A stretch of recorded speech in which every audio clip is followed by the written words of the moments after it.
Maradona যখন football মাঠ থেকে ফুটবল নিয়ে যে একটা গোল করছিল, এটা এখনো আমার চোখে ভাসে।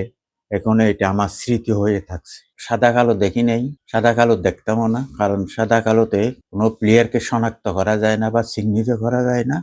আমি বেশিরভাগ রঙিন টেলিভিশনে এই খেলাটা উপভোগ করছি। ফুটবল প্রেমিক যারা আছে এরা সবাই আমরা বন্ধু বান্ধব মিলে একত্রিত হয়ে এক জায়গায় বসে আমরা খেলা উপভোগ করছি, এবং তখন পরিবেশটা ছিল আনন্দময়, জাঁকজমকপূর্ণ।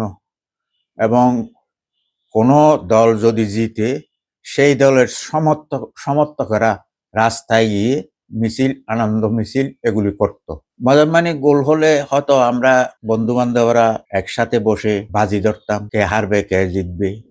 তো এটার একটা আলাদা মজা ছিল এবং আনন্দও ছিল। আমি নিজে একজন ডিফেন্ডার ছিলাম। আমি ব্রাজিলের তিয়াগো সিলভাকে অনুসরণ করতাম এবং ইতালির মালেদিনি, যিনি স্টপার ব্যাক, আমি ওনাকে অনুসরণ করতাম। মেসি একজন খুবই ভালো প্লেয়ার।